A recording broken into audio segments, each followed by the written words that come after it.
हम ईमान रखते हैं अपने नबी पर। हम सहाबाए किराम अबू बकर, उमर, उस्मान व अली, हसनैन करीमैन, तलहा व जुबैर, साद व सईद, इन तमाम के अकीदतमंद, इनसे प्यार करने वाले। हम गौसो ख्वाजा और अकाबिर औलिया सूफिया सालिहीन को मानने वाले। मौत एक ऐसा दरवाज़ा है जिससे बंदा गुजरता है तो इन अजीम शख्सियतों का दीदार करता है कि वो वली जो सब कुछ छोड़कर जंगलात में पत्ते खाकर गुजारा करता है और हक हू की ज़रबे लगाता है, और दूसरी तरफ वो वली जो बच्चों में रहता है, मियाँ बीवी साथ में रहते हैं, हुकूक अदा करते हैं, तो वो जो सब कुछ छोड़ करके हक हू करता है उससे अफजल वो है जो खानदान में रह करके हुकूक अदा करता है। हमारे मनसब, हमारी बड़ाई, हमारी डिग्रियां, हमारा दुनिया का माल कमाना, क्या ये सारी चीजें दीन की राह में रुकावट बनी हुई है? तो तौबा करो, जल्द वापस आओ अल्लाह की बारगाह में। और अगर ऐसा नहीं है तो खुशकिस्मत हो। मैं ऐसे कई लोगों को जानता हूं जिनको अल्लाह ने बहुत नवाजा, मगर उनका फर्ज तो क्या, उनकी सुन्नतें भी नहीं छूटती। एक तरफ कुरान की ये आयत लिखी थी, फला तहसबन्नल्लाह गाफिलन अम्मा यअमलुज़ ज़ालिमून। इसका तर्जुमा यह है कि जालिम लोग अपने करतूतों से अल्लाह को गाफिल ना समझना। और दूसरी तरफ कुरान की आयत लिखी थी, वसयअलमुल लदीना ज़लमू अय्य मुनक़लबिन यनक़लिबून। अनकरीब जालिम जान जाएंगे कि वो किस करवट पर पलटा खाते हैं। रहमतुल्लाहि व बरकातुहू। अल्हम्दुलिल्लाहि रब्बिल आलमीन वस्सलातु वस्सलामु अला सय्यिदिल अंबिया वल मुरसलीन व अला आलिहि व अस्हाबिहि अजमईन, अम्मा बाद। फ़अऊज़ु बिल्लाहि मिनश शैतानिर रजीम, बिस्मिल्लाहिर रहमानिर रहीम। बल तुअसिरूनल हयातद दुनिया वल आखिरतु खैरुन व अबका। सदक़ल्लाहुल अलीयुल अज़ीम व सदक़ रसूलुहुन नबियुल अमीनुल मुख्तारुल करीमुर रऊफ़ुर रहीम।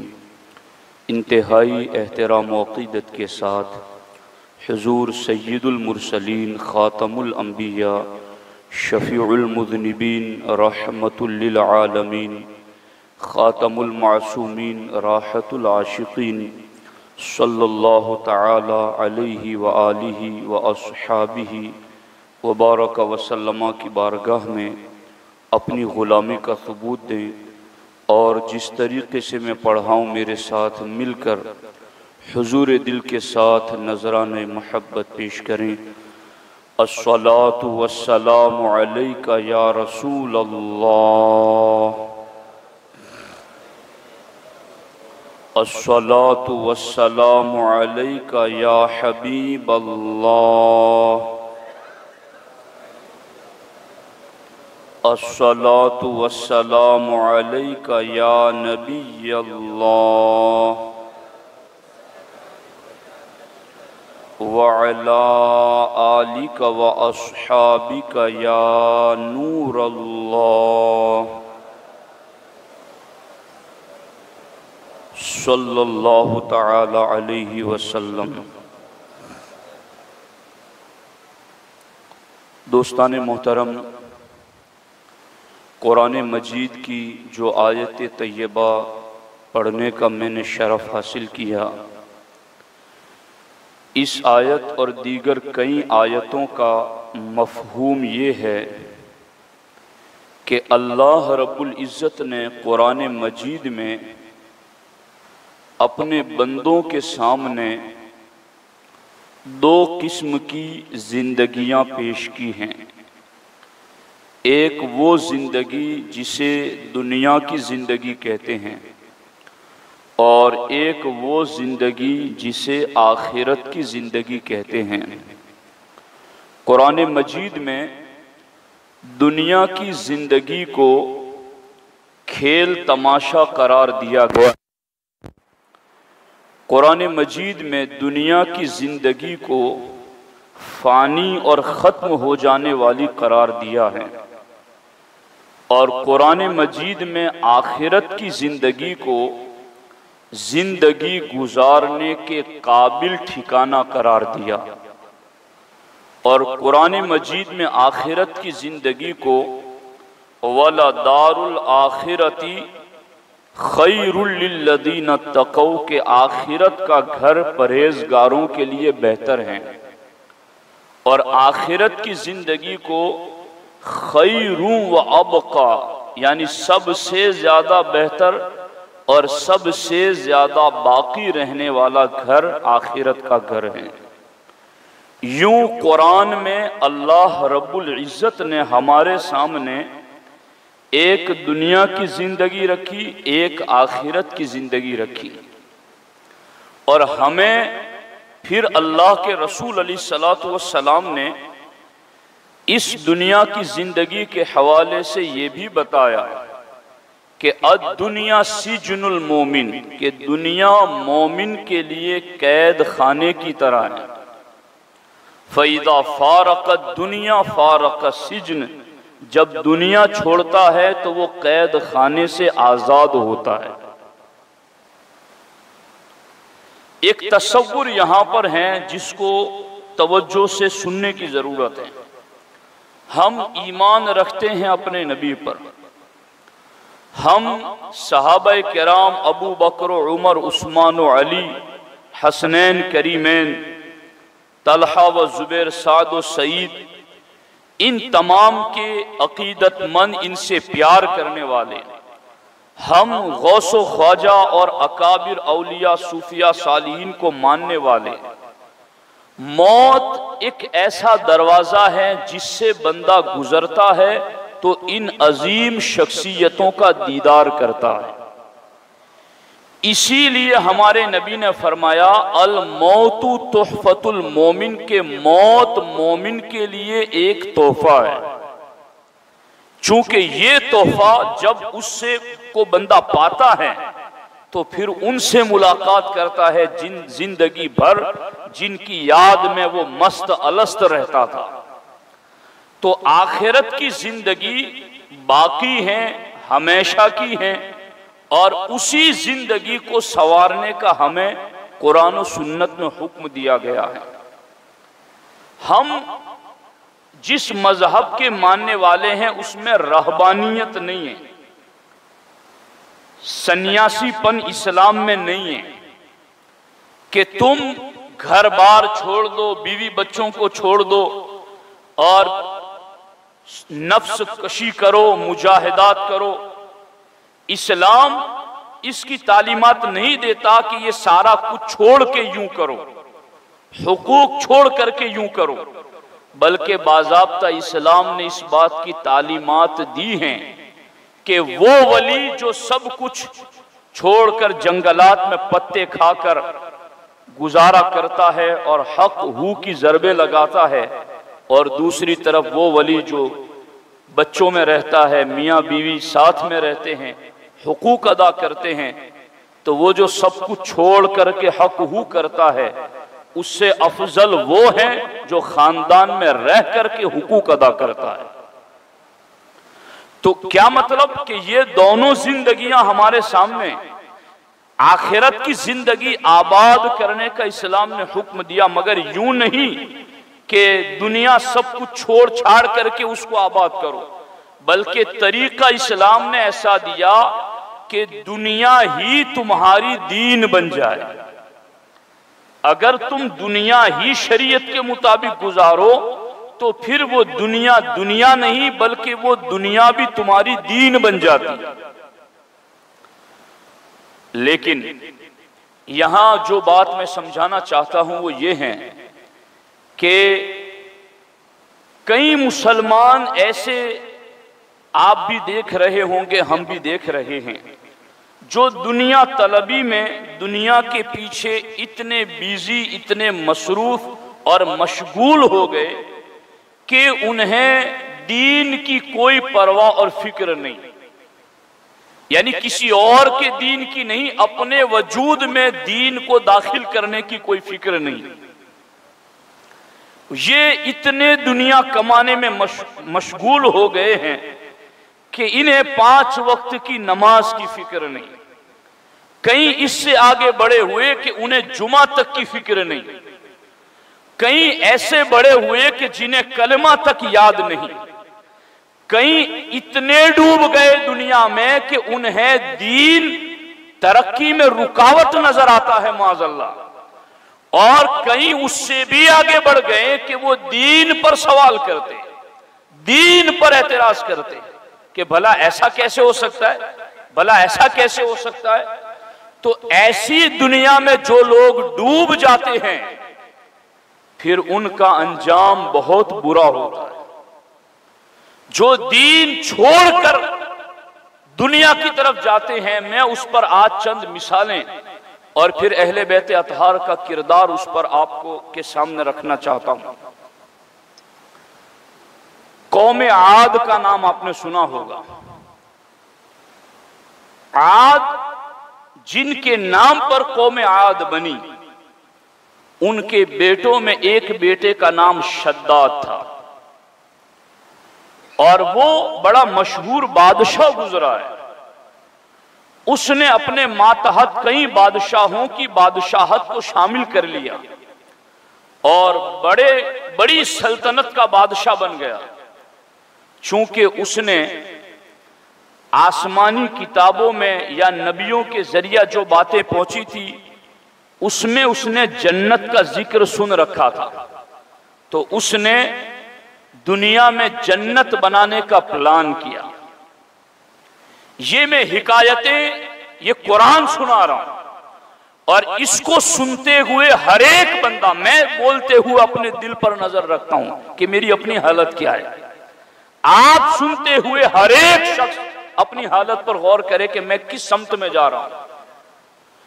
शद्दाद ने जन्नत बनाने का प्लान किया अपने एतबार से दुनिया में, तो उसने एक शहर बसाया और उस शहर में महल बनाए।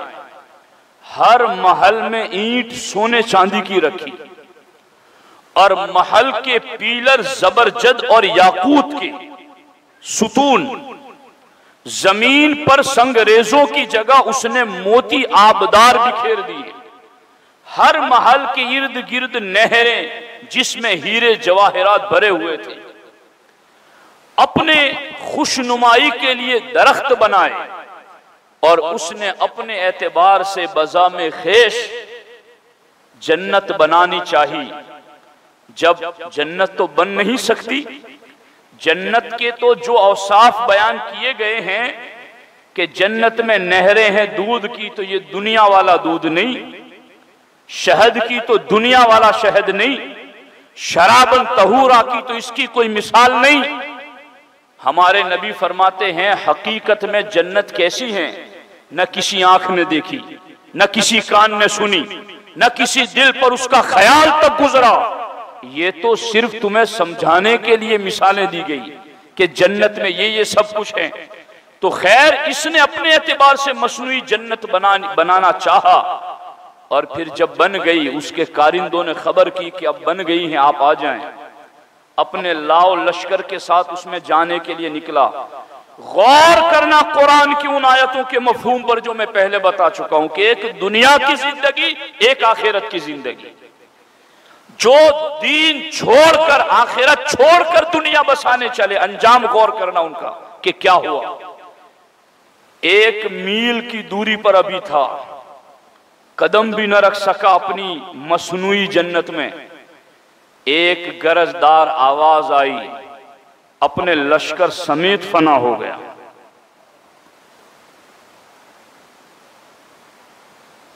कारून, रब फरमाता है व आतैनाहु मिनल कुनूज़ लतनू बिल उस्बती उलिल कुव्वा, कि कारून को हमने इतने खजाने दिए थे, लतनू बिल उस्बती उलिल कुव्वा, के ताकतवर जमाअत जवानों की उसके खजानों की कुंजियां उठाती तो उनकी कमरें टेढ़ी हो जाती। खजाने नहीं, सोने चांदी नहीं, बल्कि उन खजानों की कुंजियां उठाते उठाते उनकी कमरें दोहरी हो जाती। लेकिन सिर्फ दुनिया थी, तो रब ने कुरान में फरमाया फखसफना बिही व बिदारिहिल अर्द, हमने उसके सारे खजानों समेत उसके घर को भी जमीन में धंसा दिया। ये है दीन छोड़कर दुनिया बसाने वाले, ये है दीन पर एतराज करके दुनिया बसाने वाले, ये है दीन को दुनिया की तरक्की में रुकावट समझने वाले, अल्लाह व रसूल के फैसलों पर अपनी अक्ल के घोड़े दौड़ाने वाले तबाह हो गए, निशान इबरत बन गए, फना हो गए, जिल्लत की मंजिल तक पहुंच गए। आज कोई इज्जत के साथ उनका नाम लेवा मौजूद नहीं है, इसलिए कि ये दुनिया की तरफ जाने वाले। और यहां मैं एक लतीफ बात आपको बता दूं, हजरत सैयदुना अमीर मुआविया रदी अल्लाह ताला अन्हु के दौरे खिलाफत में हजरत अब्दुल्ला इब्न क़िलाबा साहबी रसूल हैं, उनका ऊंट गुम हो गया था। तो ऊंट तलाश करने के लिए अदन के जंगलात से गुजरते हुए शद्दाद की उसी मसनूई बनाई हुई जन्नत तक वो पहुंच गए। अंदर गए तो देखा कि यहां तो कोई है ही नहीं, हीरे जवाहरात और सब कुछ, लेकिन कोई इंसान नहीं। उन्होंने वहां से कुछ जवाहरात बतौर गवाही के उठाए कि मैं यहां पहुंच कर के आया हूं। अमीर मुआविया तक गए, बात पहुंचाई, मैं ऐसा शहर देख कर आया हूं, ये मोती वहां से लेके आया हूं। हजरत अमीर मुआविया रदी अल्लाह ताला अन्हु ने हजरत काबे अखबार को बुलाया। ये काबे अखबार कौन थे? आसमानी किताबों के आलिम, हजरत उमर के हाथ पर ईमान लाए। और बार बार हजरत उमर भी उनसे आसमानी किताबों में क्या लिखा है वो पूछा करते थे कि काब ये बताओ कि आसमानी किताबों में इसके हवाले से क्या लिखा है। हजरत काब को बुलाया हजरत अमीर मुआविया ने और कहा कि क्या तुमने ऐसे शहर के बारे में कुछ पढ़ा है? का इरम ज़ातिल इमाद अल्लती लम युखलक मिस्लुहा फिल बिलाद, कुरान में भी शहर का जिक्र है और आसमानी किताबों में भी उस शहर का जिक्र है। और ए अमीर मुआविया, मैं जानता हूं कि उस शहर में आपके दौरे खिलाफत में एक मुसलमान जाएगा, उसकी आंखें नीली रंग की होंगी, उसका कद छोटा होगा, उसके दोनों अबरुओं में से एक अबरू पर काला तिल होगा।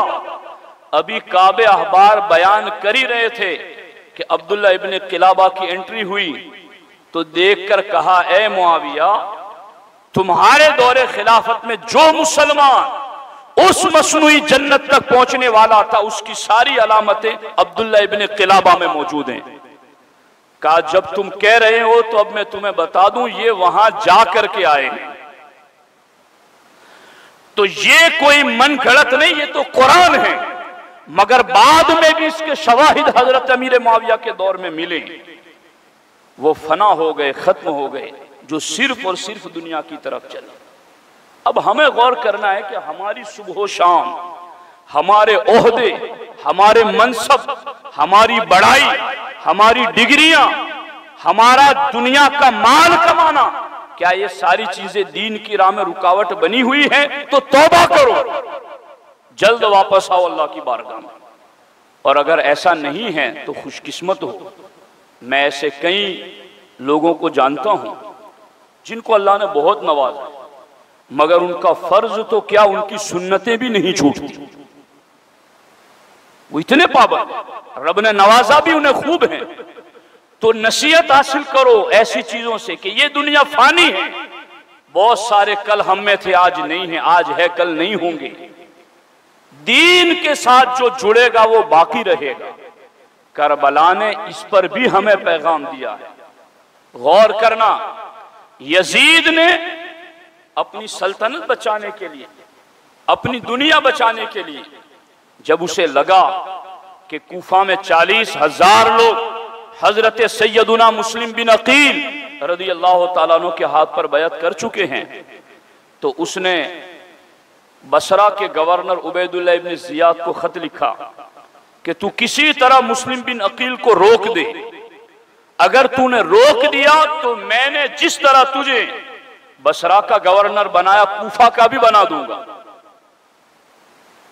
कूफा का भी गवर्नर बना दूंगा।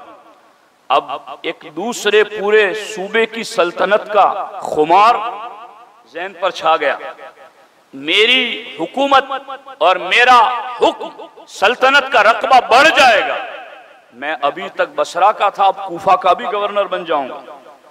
चल पड़ा कूफे की तरफ, और कूफा जाकर फिर करबला में जिनको भेजना था तो अम्र बिन साद को बुलाया, और अम्र बिन साद को क्या कहा कि अगर तूने हुसैन इब्ने अली रज़ी अल्लाह ताला अन्हुमा को रोक दिया तो मैं तुझे रय के इलाके की हुकूमत दे दूंगा। देखो ये दुनिया कि इधर यजीद उबैदुल्लाह इब्ने जियाद को कूफा की गवर्नरी की बात कर रहा है, और उबैदुल्लाह इब्ने जियाद अम्र बिन साद को रय के इलाके की हुकूमत का लालच दिला रहा है, और दोनों इस दुनिया में डूबे हुए, जिसको कुरान कहता है लहवुं व लईब। ये तो खेल तमाशा है, जल्द खत्म हो जाने वाली चीजें, लेकिन इन्होंने इस दुनिया को हमेशगी वाला समझा कि कोई नहीं, हमें तख्त ताज मिलेगा, हुकूमत मिलेगी, सल्तनत मिलेगी। और फिर वो भी हुआ कि जब इमाम हुसैन का सर लेकर यजीदी शाम जा रहे थे, रास्ते में एक राहिब, ईसाइयों का चर्च, वहां राहिब ने देखा कि ये लोग कुछ सर हैं, औरतें हैं, इनको लेके जा रहे हैं। तो पूछा, पता चला कि ये खानदान नबूवत की मुखद्दरात पाकीज़ा खवातीन हैं और ये सरे इमाम हुसैन हैं। तो उस राहिब ने कहा कि तुम एक रात के लिए ये सर मुझे दो और इन बीवियों की खिदमत का मुझे मौका दो। कहा हम ऐसे कैसे दे दें? तो राहिब ने कहा कि मैं तुम्हें 10,000 सोने के सिक्के दीनार दूंगा, एक रात तुम मुझे सरे इमाम दे दो। वो तो पहले ही से दिरहम दीनार के बंदे थे, वो तो पहले ही से दुनिया तलब करने के लिए निकले थे। 10,000 सोने के सिक्के, इनके मुंह में राल टपकने लगी। अब तो हम आगे जाकर के भी हमको कयाम तो करना ही है, रात को यहीं रुक जाते, 10,000 दिरहम मिल जाएंगे। 10,000 दीनार ले लिए। वो रात को सरे इमाम को लेकर बैठा, खवातीन की खिदमत की। सरे इमाम पर उसने इत्र लगाया, दीदार किया। रात का आखिरी पहर होते होते उसने क्या देखा कि सरे इमाम पर आसमान से नूर बरस रहा है। इतना बरसा कि ईसाई के दिल का कुफ्र भी धुल गया और वो कलमा पढ़ के मुसलमान हो गया। सुबह हुई, यजीदियों ने सर तलब किया, दे दिया उसने, रकम भी अदा कर दी। अब ये दुनिया कमाने वाले लेकर के चले, एक मंजिल दूर जाकर के इन्होंने कहा कि अब हम जरा पैसे बांट लें, कि दीनार हैं तकसीम कर लें। थैलियां खोली तो सारे दीनार ठेकरियां बन चुके थे, और एक तरफ कुरान की यह आयत लिखी थी, फला तहसबन्नल्लाह गाफिलन अम्मा यअमलुज़ ज़ालिमून। इसका तर्जुमा यह है कि जालिम लोग अपने करतूतों से अल्लाह को गाफिल ना समझना। और दूसरी तरफ कुरान की आयत लिखी थी, वसयअलमुल्लज़ीना ज़लमू अय्य मुनक़लबिन यनक़लिबून। अनकरीब जालिम जान जाएंगे कि वो किस करवट पर पलटा खाते हैं। ये आयतें हमें भी तो याद दिला रही कि दीन छोड़कर अगर दुनिया और दीन पर एतराज, दीन पर सवाल, तो फिर गौर करना इस अंजाम को। अब अंजाम क्या हुआ? यजीद भी मिट गया, जिल्लत की मौत मर गया। उबैदुल्लाह इब्ने जियाद 5 साल गुजरने के बाद, ठीक जिस दिन इमाम हुसैन का सर कूफा में दारुल खिलाफत में था, उसी दिन 5 साल गुजरने के बाद उबैदुल्लाह इब्ने जियाद का सर उसी जगह रखा हुआ था। और तिरमिजी शरीफ की हदीस में है, एक सांप आया, सरों को सूंघता सूंघता उबैदुल्लाह इब्ने जियाद के सर के नाक के नथने से अंदर दाखिल हो गया, फिर मुंह से निकला, चला गया, फिर आया। 3 मरतबा इस तरीके से आया। भरे मजमे में सारे लोगों ने देखा ये है दुनिया का जलील तरीन मकाम, जो दीन छोड़कर दुनिया के पीछे भागते हैं। यजीद मिट गया, उसकी सल्तनत मिट गई, उसके कारिंदे मिट गए, मगर हुसैन इब्ने अली आज भी जिंदा है, मिंबरों पर जिंदा, कुरान के पारों में जिंदा, हर आशिक के सीने में जिंदा। ये पैगाम है इस चीज का कि जिन्होंने सिर्फ दुनिया बसाई उनका अंजाम देख लिया। कारून का देखा, शद्दाद का देखा, उनके साथ यजीद का देखा, और दीनदार और दीन